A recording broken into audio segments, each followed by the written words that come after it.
According to Article 250.30 of the National Electrical Code, an insulated equipment grounding conductor must be run with the feeder conductors from the main panel to the sub-panel and from the sub-panel to the pool equipment. This is necessary to ensure a reliable grounding path for the pool equipment and to prevent electrical shock hazards. Therefore, you should run an insulated equipment grounding conductor with your feeders from the main panel to the sub-panel and from the sub-panel to the pool equipment. The National Electrical Code, or NEC, provides comprehensive guidelines for electrical installations, and Article 250 specifically addresses grounding and bonding requirements to ensure electrical safety. When installing a sub-panel to feed pool equipment, strict adherence to these guidelines is crucial to protect individuals from electrical shock hazards and to maintain the integrity of the electrical system. Grounding refers to intentionally creating a low impedance path to the earth, allowing fault current to flow back to the source, which in turn trips the circuit breaker or blows the fuse, disconnecting the circuit and preventing a dangerous voltage buildup. Bonding, on the other hand, involves connecting all non-current carrying metal parts of an electrical system to create an electrically conductive path. This ensures that all metal parts are at the same electrical potential, minimizing the risk of shock if a fault occurs. In the context of a pool house sub-panel, the equipment grounding conductor plays a vital role in providing a safe and effective grounding path for all electrical equipment associated with the pool, such as pumps, filters, heaters, and lighting fixtures. The NEC mandates that an insulated equipment grounding conductor be run with feeder conductors from the main panel to the sub-panel for several important reasons. Firstly, an insulated equipment grounding conductor provides a dedicated and reliable path for fault current to flow back to the source. This ensures that in the event of a ground fault, the protective device, such as the circuit breaker, will trip quickly and effectively, disconnecting the circuit and minimizing the duration of the shock hazard. Secondly, running the equipment grounding conductor with the feeder conductors helps to minimize impedance in the grounding path. Impedance is the total opposition to current flow in an alternating current circuit, and it includes resistance, inductive reactance, and capacitive reactance. A high impedance grounding path can impede the flow of fault current, delaying the tripping of the protective device and increasing the risk of electrical shock. By running the equipment grounding conductor alongside the feeder conductors, the inductive reactance is minimized, resulting in a lower impedance grounding path. Thirdly, an insulated equipment grounding conductor provides a degree of protection against corrosion and physical damage. The insulation helps to prevent the conductor from corroding, which can increase its resistance and reduce its effectiveness. Additionally, the insulation provides a layer of physical protection, preventing the conductor from being damaged by accidental contact with sharp objects or other hazards. From the sub-panel to the pool equipment, an insulated equipment grounding conductor must also be installed. This is because the pool area presents a unique set of electrical hazards due to the presence of water. Water is an excellent conductor of electricity, and even a small amount of current can be lethal.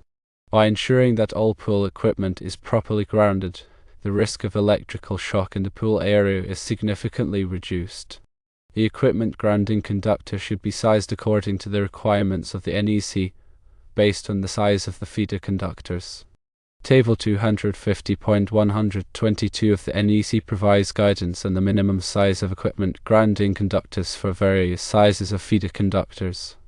It is important to consult this table and ensure that the equipment grounding conductor is properly sized to handle the maximum potential fault current. In addition to running an insulated equipment grounding conductor, other grounding and bonding requirements must be met for the pool house sub-panel. These requirements include bonding all metal parts of the pool structure, such as the pool reinforcing steel, metal fittings, and metal equipment, to create an electrically conductive path. This ensures that all metal parts are at the same electrical potential, minimizing the risk of shock if a fault occurs. Furthermore, ground fault circuit interrupter, or GFCI, protection is required for all electrical circuits serving the pool area. GFCIs are designed to detect even small amounts of current leakage to ground and to quickly disconnect the circuit, preventing electrical shock. GFCIs are particularly important in pool areas due to the increased risk of electrical shock. When installing the equipment grounding conductor, it is important to follow best practices to ensure a reliable and effective grounding system. Firstly, the equipment grounding conductor should be connected to the grounding busbar in the main panel and the sub-panel. The grounding busbar is a metal bar that provides a common connection point for all grounding conductors. Secondly, the equipment grounding conductor should be connected to the grounding terminals of all electrical equipment. The grounding terminals are typically identified by a green color or a grounding symbol. Thirdly, all connections should be made using approved connectors and should be properly tightened to ensure a secure connection. Loose connections can increase resistance and reduce the effectiveness of the grounding system. To summarize, when installing a sub-panel to feed pool equipment, it is essential to run an insulated equipment grounding conductor with the feeder conductors from the main panel to the sub-panel, and from the sub-panel to the pool equipment. This is necessary to ensure a reliable grounding path for the pool equipment and to prevent electrical shock hazards. Additionally, all other grounding and bonding requirements of the NEC must be met, including bonding all metal parts of the pool structure and providing GFCI protection for all electrical circuits serving the pool area. By following these guidelines, you can ensure safe and compliant electrical installation for your pool house. Here's a more detailed breakdown of key considerations when implementing a pool house sub-panel grounding system, covering conductor sizing, material selection, bonding techniques, and inspection practices. The equipment grounding conductor, or EG, size is dictated by NEC Table 250.122, as previously mentioned. This table correlates the size of the overcurrent protective device, such as a circuit breaker, protecting the circuit with the minimum allowable size of the EGC. For example, if the sub-panel feeder is protected by a 60 amp breaker, Table 250.122 might specify a minimum of a number 10 American wire gauge, or AUG, copper conductor for the EGC. It's crucial to consult the current edition of the NEC and the specific table to determine the precise sizing requirements for your installation. The EGC can be made of copper or aluminum, but copper is generally preferred due to its lower resistance and greater corrosion resistance. If aluminum is used, the NEC requires it to be larger than a copper conductor for the same ampacity. The insulation on the EGC is typically green or green with a yellow stripe, clearly identifying it as a grounding conductor. While bare copper conductors can be used in some grounding applications, an insulated conductor is mandatory for EGC run with feeders to sub-panels. Proper bonding is paramount in a pool environment to equalize the electrical potential of all metallic components and minimize the risk of shock. This includes bonding the pool reinforcing steel, often referred to as rebar, a metal pool shell if applicable, metal light fixtures, metal pump housings, metal filter housings, and any other metallic components within the vicinity of the pool. NEC Section 680 provides detailed requirements for pool bonding. The bonding conductor is typically a number 8 AWG solid copper conductor, and it must be connected to all the specified metallic components. Connections should be made using listed bonding connectors that are specifically designed for direct burial in wet environments. These connectors typically utilize compression or mechanical screw connections to ensure a secure and corrosion-resistant bond. The bonding grid should be extended to include any metal fences, ladders, or other metallic structures within reach of a person in the pool. The purpose of this is to prevent a potential difference from existing between these structures and the pool water, which could create a shock hazard. The connection points for bonding conductors should be accessible for inspection and testing. This allows for periodic verification of the integrity of the bonding system. It's essential to avoid creating ground loops in the bonding system.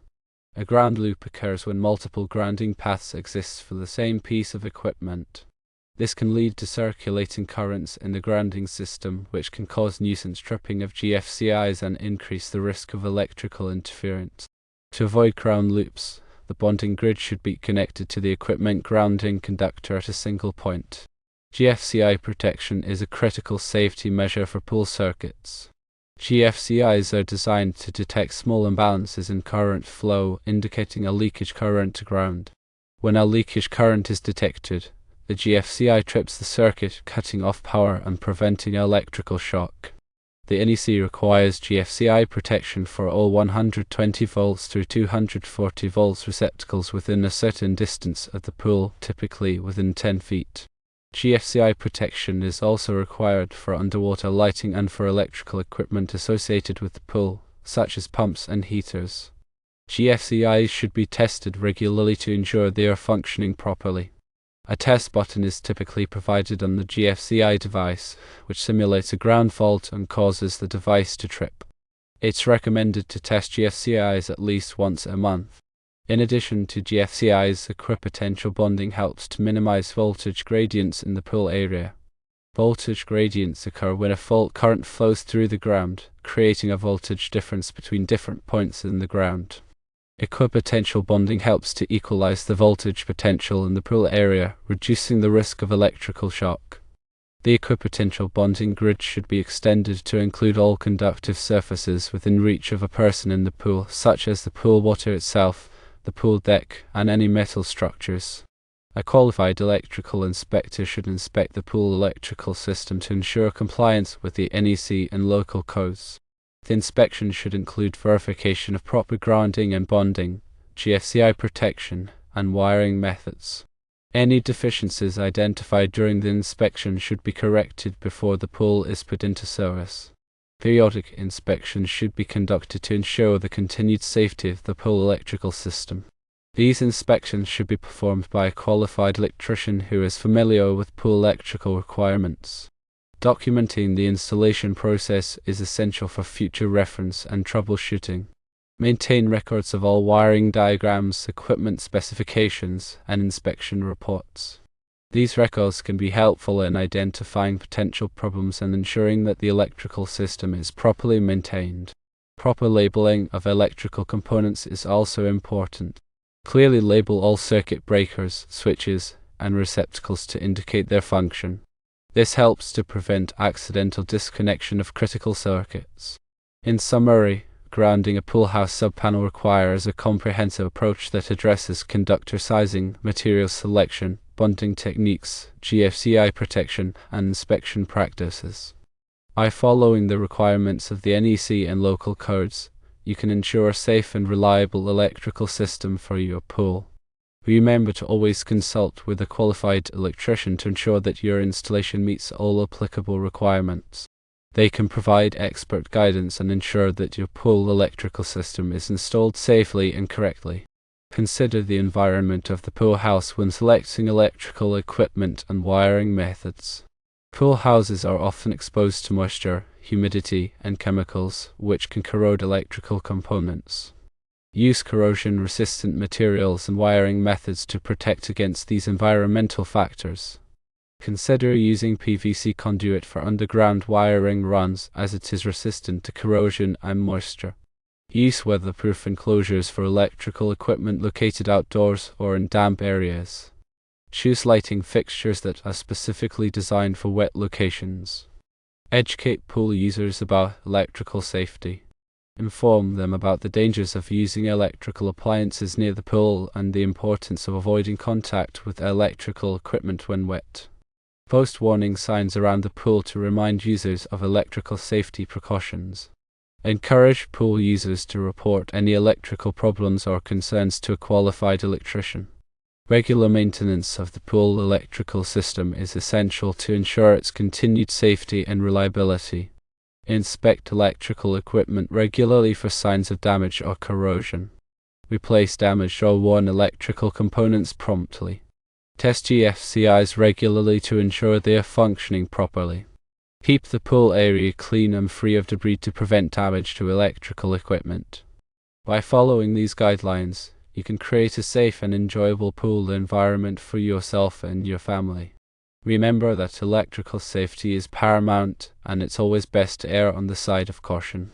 If you have any doubts or concerns about your pool electrical system, consult with a qualified electrician. They can provide expert advice and ensure that your pool electrical system is installed and maintained safely and correctly. Always disconnect power to any electrical equipment before performing any maintenance or repairs. This will help to prevent electrical shock. Use only approved tools and equipment when working on electrical systems. Do not attempt to repair electrical equipment if you are not qualified to do so. Contact a qualified electrician for assistance. Be aware of the location of underground utilities before digging near the pool. Contact your local utility companies to locate any underground utilities in the area. Avoid digging near underground utilities to prevent damage to the utilities and to avoid electrical shock. Finally, remember that electrical codes and regulations are constantly evolving. Stay up to date on the latest requirements and ensure that your pool electrical system complies with all applicable codes. By following these guidelines, you can ensure that your pool house sub-panel grounding system is safe, reliable, and compliant with all applicable codes and regulations.